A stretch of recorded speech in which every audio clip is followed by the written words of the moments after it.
Hello and welcome, dear students. To continue with our talk on social history, today our topic of deliberation is changing norms of marriage. Before we start our topic, let me briefly introduce you to the main objectives: to know about various types of marriage, to know about the status of women, to know about the property rights of women.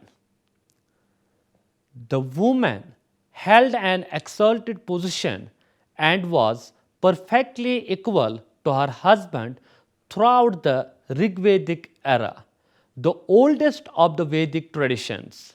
The marriage of Surya, the sun maiden, and Soma is described in the wedding hymns of the Rig Veda. The bride and groom, along with all of their customs, formulas, and sayings, are figuratively described in the hymn. When the parents provide their blessings for the couples, the marriage became a concrete reality. There were at least 8 types of marriage. The remarriage of a widow was clearly prohibited. During early times, we see that men from one caste married widows from another caste, and third and fourth generation marriages of a near blood were disapproved upon. But when we enter the late Vedic period, we notice that the system is becoming more static and rigid, with ever increasing constraints being added. Strong Brahminical opposition arose as a result of other religions like Buddhism and Jainism growing in popularity. The Brahmanic movement of counter reform grew stronger as Buddhism and Jainism appeared to be more reformist. By integrating the foreigners who enter Indian civilization from the north and northwest, this Brahmanic response to the reformist alternative religious thought was successful. Strategically, the orthodox Brahminical society granted the status of Kshatriyas to these strong ruling castes. In the structural framework of the Brahmanic social order, more and more groups were permitted to occupy higher social positions. The social groupings that had attained new social positions zealously defended them by strictly adhering to social conventions. Marriage laws and social norms became more severe and repressive. Despite the philosophical challenges posed by Buddhism and Jainism, social norms remained mostly consistent with prior behavior during this time. Similar to Simritis, Vatsayana believed that parents or other legal guardians of both parties should typically arrange marriages. Out of the original 8 types of marriage, only 4 were currently recognized, and the 4 acknowledged forms of marriage were Brahma, Prajapatya, Arsha, and Deva. In a typical situation, the parents and family members would look for a match. There might occasionally be a ritual to choose the bride.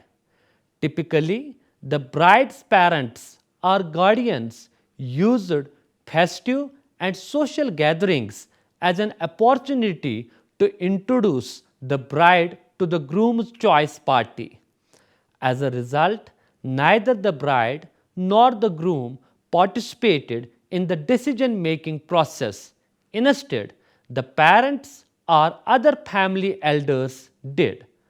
However, Vatsayana notes that under some conditions, a young man can independently win the girl of his choice through courtship or even through deception and violence. In these unique situations, he talks about Gandharva, Pisacha, and Rakshasa kind of marriage, although these were not favored. The main characters in the literature from the Gupta era frequently mention their Gandharva marriages, but these references are typically made in the context of fictional princes and nobles or heroic old rulers. By referring to the love-struck heroine of Malati Madhva, Kamadiki effectively conveys the general sentiment on this matter. She asserts that while father and destiny typically have the final say in a woman's marital status, the contrasting examples of Shakuntala marrying Dashanta, Urvashi marrying Purvas, and Vasudhata marrying Udayana entail impatience and are not worth of imitation. Rajasiri of Thaneshwar is a historical case where her father, King Prabhakar Vardhan, arranged her marriage, with the remark that the father is the judge in the bestowal of the daughter. The mother quietly agreed with the decision. Therefore, the decision to be married was typically made by the patriarchy or older male family members. In this case, the mother's perspective hardly mattered. In such a situation, the role of the bride and groom seems implausible. Marriages between social groupings significantly decreased as each social group actively protected its social status. The Shastras now established regulations that gave preference to caste related marriages. In his Kama Sutra, Vatsyayana states that a man who marries a virgin belonging to the same Varna in accordance with the canonical procedures will be blessed with children, reputation, and popular acceptance. Contrarily, it is against the law to make out with married ladies or girls from higher Varnas. Even more restrictions than those envisioned by Simritis were put in place to prevent inter-Varna marriages in the Vatsyayana era's society. According to Vatsyayana, not only marriage in the Pratiloma order extremely forbidden, but also marriage in the Anuloma is put on the same low level as union with prostitutes. The age of the marriage was modified by strict marriage laws, punitive guidelines, and social rejection. The growing patriarchy in society established laws that encouraged early marriages in order to exert complete control over marriage. Women have now taken on the role of social prestige in order to preserve the social status of social groups and maintain their purity. Thus, a number of writings from this era outlined guidelines to uphold social purity by strictly controlling marriage alternatives. Although the male had some tolerance for any odd behavior, the control over the girls was total. Some writings stipulated that the girl must be married before puberty. The bridegroom's age should be 3 times that of the bride, according to the Vishnu Purana, but Engres suggests a far smaller age gap. Because of this, it is safe to say that the marriageable age of the girl had significantly decreased in this period compared to the previous Simriti period. even though there is no consensus among many scholars on the age of girls' marriage. Literature citations demonstrate that throughout the Gupta era, certain authors admire the practice of sati while vehemently denouncing it in others. However, the complete lack of comment from the observant Chinese travelers on this subject and the abundant mention of widows in the Simritis and other writings cast doubt on the widespread existence of this practice in the Gupta age. Overall, we can conclude from broad evidences that widows in the Gupta age, like in earlier times, typically lead the chaste and austere life advised by the Simritis. However, despite increasingly falling out of favor, remarriage for widows and other women was not entirely prohibited. Thus, on the whole, social and domestic life in this period thus was carried over from the previous one with following limitations: no intermarriage, interdining, and exogamy. Ancient 8 forms of marriage were becoming obsolete. Only the first 4, Brahma, Deva, Arsha, and the Prajapatya, were endorsed and supported. Girls were now required to marry young. Remarriage of widows was still practiced, although being despised by Manu. Only 2 of the 12 types of sons, Orusa and Dattaka, were acknowledged. Now, when comparing the Buddhist sources to the Hindu sculptures on these topics, there aren't any glaring differences to be found. In the Buddhist writings, several union and marriages are mentioned. 10 different types of unions are all discussed in one place, which are: when a woman is purchased with money, when a woman chooses to remain with a man on her own, when a man gives her money for union, when a man presents her with clothing, when doing an ablution with water is performed, when she takes off her head wear, when she is a female slave as well, when she serves as a servant also, when she spends time with a male temporarily, when she is being taken as a prisoner in a raid. This list of unions provides sufficient insight into the social milieu in which these interactions took place. But marriage, which is known as ava aviva in several texts, was the most socially acceptable form of union for people of both sexes. Avaha literally translates as the bride being led away by the bridegroom's relatives or viva. The relatives of both sides in this type of marriage were largely unfamiliar with one another. A middleman was used to arrange the marriage. The importance is determined by the social standing and positions of the families on both sides. Buddhist literature often makes mention of non-Buddhist marriage customs. 5 distinct Brahman categories are mentioned in Vinaya Pitaka in relation to marriage. The first kind of Brahman is celebrate like God or Brahmana, Brahma Sama.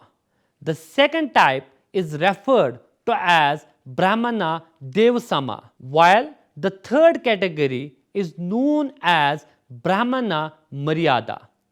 The second and third types are required to wed only Brahman women and through a ritual that involves pouring water on the bride.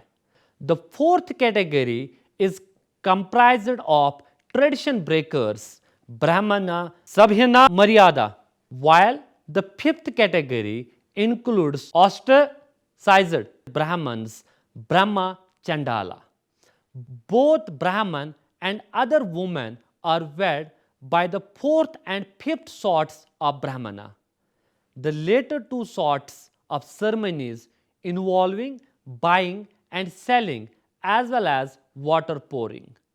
Regardless of how they behave, all Brahmanas are regarded as having pure ancestry and being knowledgeable in the Vedas. It is clear that only the first three categories of Brahmanas enjoy some kind of acceptance. The last two receive disapproval but retain their caste identity. Thus, a comparison of Hindu and Buddhist practice points to similarities. Both communities practiced arranged marriages in a patriarchal manner, while little or no regard for the wishes of the persons involved.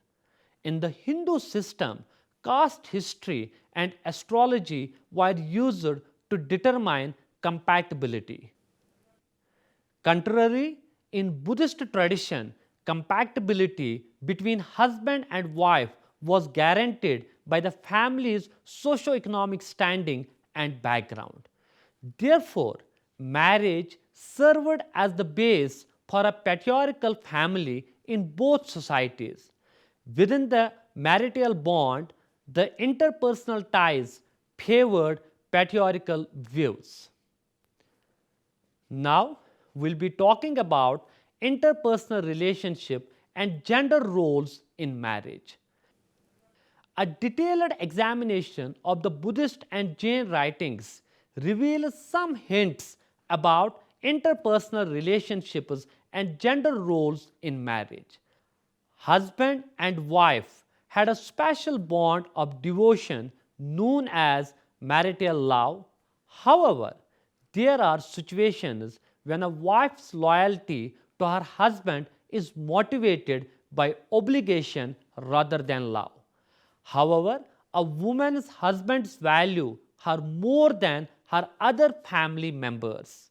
According to the Sigalovada Sutta, a husband should treat his wife with decency, respect, and loyalty. She should protect her husband's property and be gracious and chaste as well as talented and diligent at work. Buddha once said to young women about to visit their husbands' homes, a wife wakes earlier than her husband and is the last one to retire. She voluntarily assists him, fulfills his wants, and communicates with him amicably. She respects, honors, and reveres everyone her husband holds in high regard, including his parents, Samnas, and Brahmanas. She oversees the household's inhabitants. She is skilled and nimble in the home skills of her spouse, and she is able to complete the work on her own. She protects her husband's possessions. The Buddha continues, only such a wife can be born a deva after death. Let's now examine the Hindu texts to discover what they have to say about married couples' interpersonal relationships. In Abhijana Shakuntalam, the writing given to the monarch by the pupil of the sage Kanva, regulations from the Simritis are referenced that criticize the wife's extended stay with her paternal family and acknowledge her husband's undisputed dominance over her. The norms outlined in early Simritis and Kama Sutra serves as the foundation for Kanva's own description of a wife's responsibilities, which she delivered to Shakuntala the night before she left for her husband's home.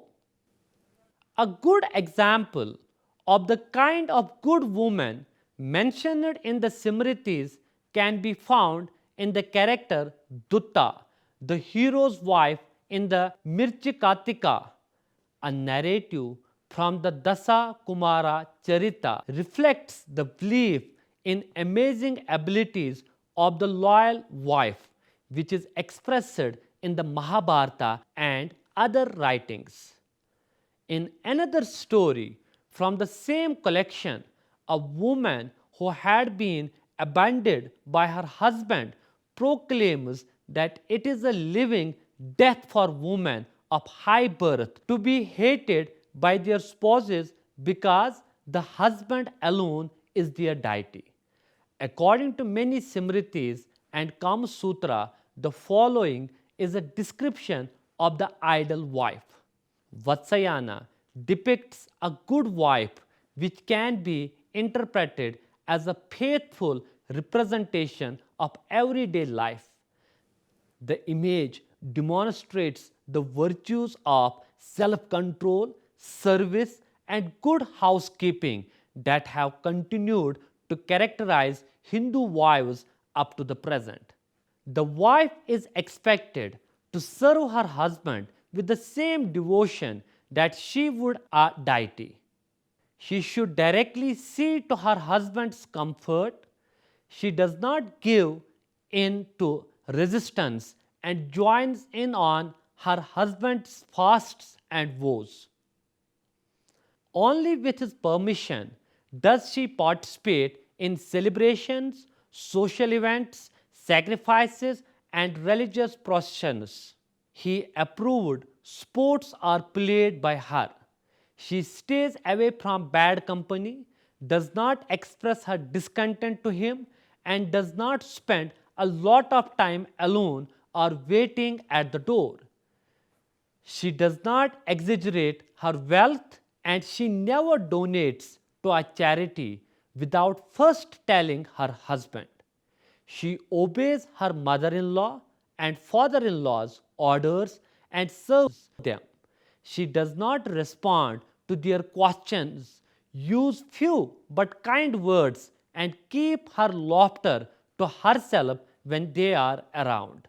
She assigns servants to their proper task and pay them respect during special occasions.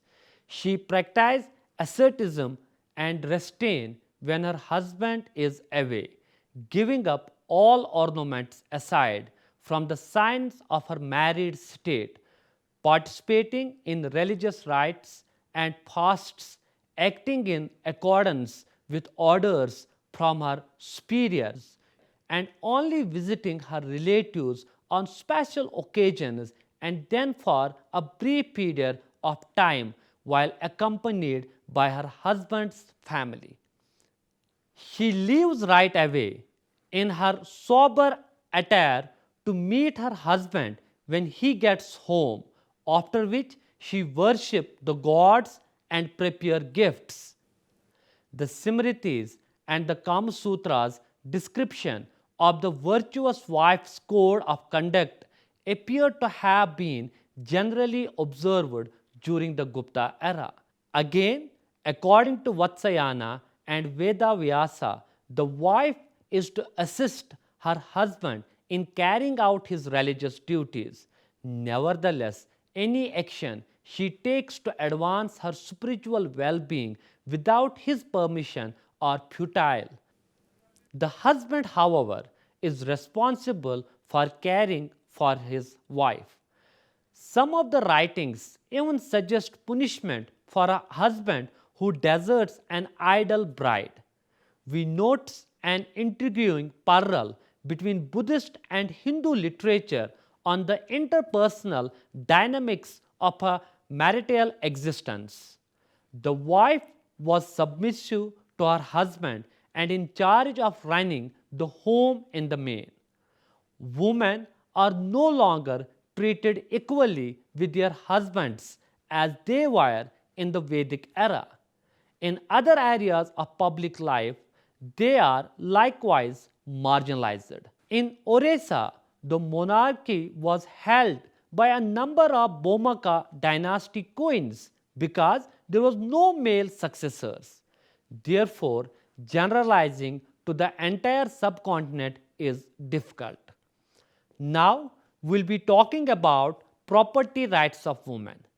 Landed property became the most valuable form of wealth during the early medieval period as the agrarian economy grew. With great power and superior land rights over all type of land, the new rising state or regional polities dominated all the land. Numerous land awards were issued at the regional and sub-regional levels, which not only contributed to the growth of state society but also to the eviction of the tillers' traditional rights. Through land transfers, Brahmanas expanded into new regions and at the request of non-Brahmanas amassed significant land holdings. Gender interactions were more complicated in the early medieval period as a result of changing socio-economic, political and cultural advancements. In the absence of male heirs, women were granted the right to inherit property according to Brahmanical law books. The family's right to property shows control over it and lessens the probability that the state will seize it. The widow's right to inherit was also acknowledged in Jamotavana's Dayabhaga, which is a 12th century CE work, and Vineshwara's Mitakshara, 11th century CE. However, this was not common throughout the Indian subcontinent. In the early medieval era, the previous Stridhana rights of women were enhanced. The scope of Stridhana is expanded by early medieval commentaries and digests. According to Mitakshara, it denotes the woman's ownership of any type of property, be it movable or immovable. But the definition varies from text to text. Some literature, including Dayabhaga and Simriti Chandrika, acknowledged the Stridhana's extremely limited application. At first, Stridhana was mainly restricted to movable assets. However, women did not have full ownership right and could not give, sell or mortgage their property. Only the right to possess was granted to women. Family rights over property were superior. A few queens and wives of feudatories are mentioned in early medieval inscriptions as having held fiefs during the lifetimes of their companions. To improve their religious standing, several of them gave their fiefs to temples and brahmanas. Some of them made contributions to the construction of religious structures, the upkeep of temples, and the rebuilding of tanks. This demonstrates the significant rights and resources available to upper class women.